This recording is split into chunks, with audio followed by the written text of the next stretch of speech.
Et c'est l'heure de parcourir la presse française avec Lise Barcellini. Bonjour Lise. Bonjour Hélène. Les quotidiens français consacrent leur une ce matin aux émeutes de Londres. Ben oui, l'actualité française très largement dominée aujourd'hui par ces émeutes. Je vous propose tout d'abord la une de Libération, le Royaume des Unis. Un joli jeu de mots qui, pour le coup, est assez vérifié sur le terrain. Pareil, la une du Parisien est consacrée à l'Angleterre. Pourquoi l'Angleterre s'embrase? Même idée en une de François. En Angleterre, au cœur des émeutes. Et le Figaro, quant à lui, a choisi l'angle politique pour parler des émeutiers. Grande-Bretagne, mobilisation politique contre les émeutes. Et les journaux français s'interrogent ce matin sur les éventuelles similitudes entre ces émeutes de Londres et celles qu'on avait connues dans les banlieues françaises en 2005 et en 2007. Oui, et figurez-vous, Hélène, les avis sont partagés ce matin pour savoir si on peut vraiment faire une comparaison avec ce qu'on a vécu en région parisienne en 2005 et 2007. Je vous propose tout d'abord l'éclairage d'Alain Bauer. C'est un professeur en criminologie qui intervient souvent dans les journaux ici en France. Et son interview est proposée par Le Figaro aujourd'hui. Alors, il nous dit qu'on assiste au même schéma d'émeute.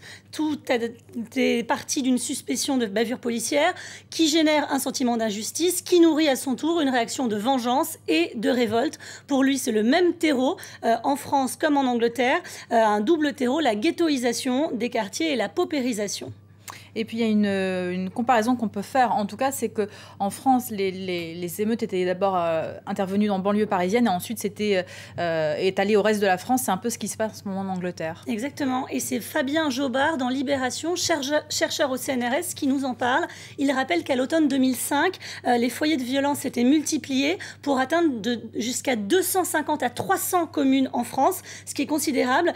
Pour lui, c'était un effet d'émulation et un effet d'aubaine. Est-ce que c'est ce qu'on est en train de vivre en Grande-Bretagne? Le chercheur est très prudent. Il estime qu'il est trop tôt pour répondre à cette question. Effectivement, pour l'instant, il n'y a pas encore 200 villes britanniques qui sont concernées par ces émeutes. Et en tout cas, le journal Le Parisien, lui, est allé à la rencontre de ses habitants des banlieues françaises pour leur demander ce qu'ils pensaient de ce qui se passait en ce moment à Londres. Oui, le journaliste est allé à Villiers-le-Bel. C'est une banlieue qui avait connu des émeutes en 2007, on se rappelle. Banlieue plutôt défavorisée du nord de Paris. Le journaliste reconnaît que beaucoup des habitants qu'il a rencontrés n'étaient pas du tout au courant de ce qui se passait à Londres, donc il ne faut pas tirer des généralités, mais il a rencontré Sébastien, il a changé son prénom, mais Sébastien dit avoir participé aux échauffourées en 2007, et pour lui ce n'est pas comparable ce qui se passe. Il explique Londres et Villiers-le-Bel, c'est deux mondes différents, il y a tout ce qu'il faut là-bas en termes d'équipement et de transport, alors que pour lui, à Villiers-le-Bel, la problématique c'était un isolement par rapport à la capitale, notamment au niveau des transports. En tout cas, les éditorialistes français sont unanimes ce matin, au moins sur un point. Ce qui se passe en Angleterre est un signal pour tous les autres pays européens. Oui, Pierre Rousselin, dans son édito du Figaro, estime que les émeutes qui ravagent Londres pourraient avoir lieu dans n'importe quelle autre métropole européenne. Même tonalité dans l'éditorial de Libération ce matin. Les émeutes de Londres constituent une alarme pour toutes les sociétés occidentales.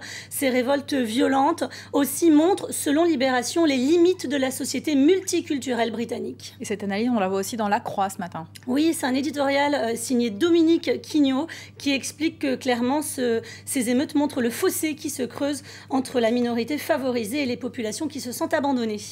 Et l'autre grand titre qu'on développe dans la presse française ce matin, c'est bien sûr la crise financière. Et là, il y a un télescopage entre les deux actualités. Un télescopage, c'est à lire dans Rue 89 ce matin. Le rapprochement entre la crise financière et les émeutes de Londres, nous dit Pierre Aski, est hasardeux, mais il est inévitable. Selon lui, c'est la crise financière qui pousse les gouvernements à plus d'austérité, des politiques qui sont présentées comme inéluctables pour rassurer les marchés. Et finalement, ces émeutiers subissent, selon lui, en fait, ces émeutes sont un signal sinistre de la cure d'austérité qu'il donc désapprouve. Et il rappelle qu'il y a des signaux plus sympathiques en ce moment dans le monde, notamment à Madrid ou à Tel Aviv. Pas tout voir en noir. Merci beaucoup, Lise. C'était la revue de presse. Bonne lecture à tous.